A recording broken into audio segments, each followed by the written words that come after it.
Hello and welcome to the fourth puzzle piece where we are going to learn how to add company information or customer information.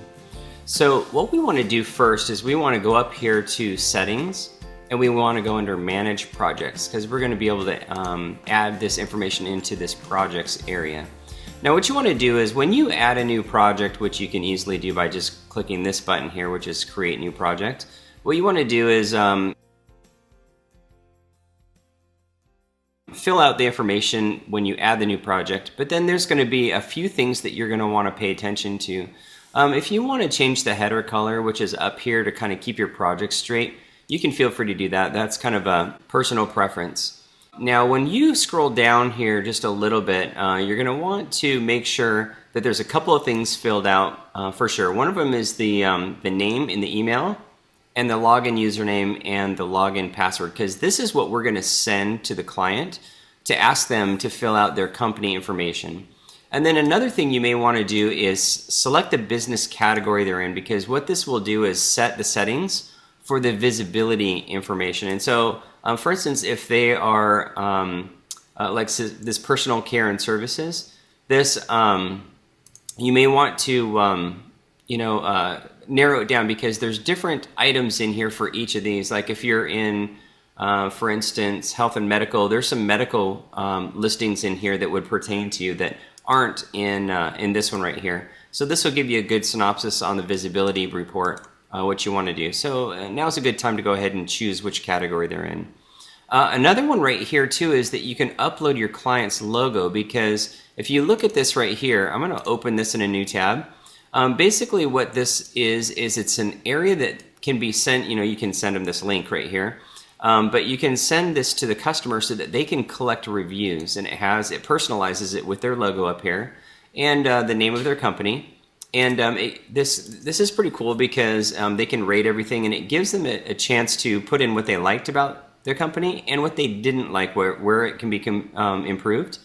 And this is kind of genius because it gives them a chance to rant a little bit about what they didn't like, and then this is the only thing you publish is what they did like. So you can publish that on the review sites, or we can do that for you.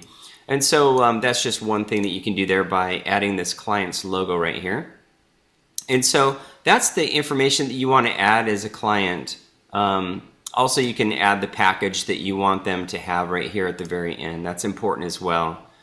So that is the information. Now, the thing about this is that the next thing you want to do is you want to add a little bit of information just to kind of get them kick-started in their intake form. And so let's go to the admin area of the intake form. And if you go under build, and then you go under the client intake form right here, what you're going to see is pretty much what the customer sees. You have some extra information in here. You can see these notes here are not visible to the client. It's so we can communicate with our own employees and ourselves. And put things up here like Frank is very difficult to work with. We don't want him seeing that.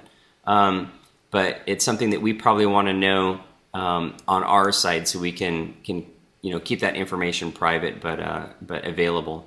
Now what you want to do is kind of fill out maybe some basic information, the business name, the owner, the website, some basic things like this. And then leave the rest open so they can put in how many years in business, their description, hours of operation, all those kind of things that they know better than we do when we first start a project. And then just as a quick note, any of these right here are click to copy. And so like when you're filling out local directories and things like that, you can just click these to copy, so you can click paste, click paste, click paste, so you don't accidentally select something and leave the last letter off. That's why we created this right here. And so there's no save button on here, just as a point of reference, other than this one right here, but it's really not a save button. Really, if you click on this, it says intake form saved successfully. It really doesn't do anything but show that message. We put this on here for the customer, for older people who don't understand Ajax and how everything automatically saves. This is more of a comfort factor. So that's what that save button is right there, just as a point of reference. So once you filled out this basic information, you're ready to send out the intake form. So let's go ahead and move on to the next puzzle piece, which is sending the client intake form.